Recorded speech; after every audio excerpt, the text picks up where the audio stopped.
ሞት ሰራቂው ሞተ።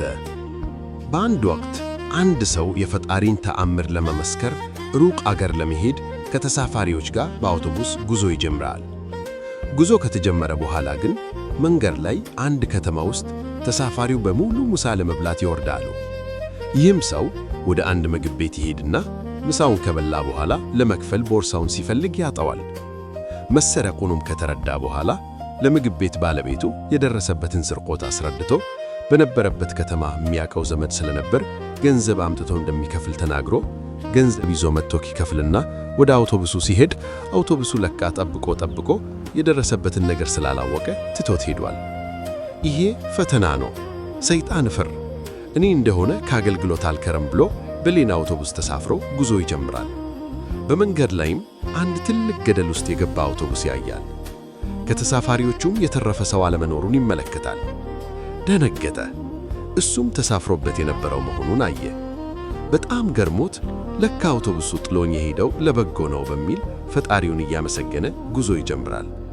ከሚያገለግልበት ቦታም ደርሶ ስለተደረገለት ነገር ለአንድ ሳምንት እዛው ፈጣሪውን ሲያመሰግን ሰንብቶ ወደ ቤቱ ሲመለስ መኖሪያ ቤቱ ድንኳን ተተክሎ ያያል።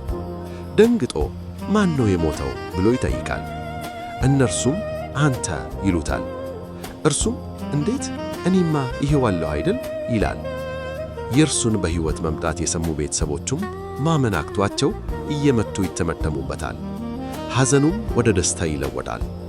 ለካ አውቶቡሱ ሲገለበጥ አደጋው የከፋ ስለነበር የሰዎቹ ማንነት በመልክ መለየት ስላልተቻለ የሟቾች ኪስ ፖሊስ እየበረበረ ማንነታቸውን መለየት ሲጀምር የሰውየውም የጠፋው ቦርሳ አንዱ የሰረቀውና አንዱ ሟች ኪስ ውስጥ ይገኛል። ፖሊስም በመታወቂያው መሠረት ለሰውየው ቤተሰቦች መርዶ ይነገራል።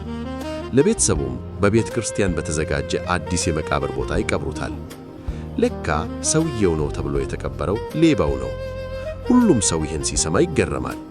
ከሰዎችም መካከል አንዷ ልጁ ያንተ አዲሱ መቃብር የተቀበረው ሌባው ነው፣ አንተ መቃብር ላይ ሌባ አይቀበርም ይውጣ ስትል ሰውየው አንድ አስገራሚ ነገር ተናገረ። አይሆንም፣ ሌባውን እወደዋለሁ፣ ሞቴን የወሰደልኝ ሞቴን የሰረቀኝ ባለውለታዬ ነው ነበር ያለው። ፈጣሪ ሲፈቅድ ለካ ሞትም ይሰረቃል። አይገርምም? ነገር ሁሉ ለበጎ ነው። ሁሌም በመንገዱ ፈጣሪውን ያስቀደመ አያፍርም። ሁሌም ማንበብ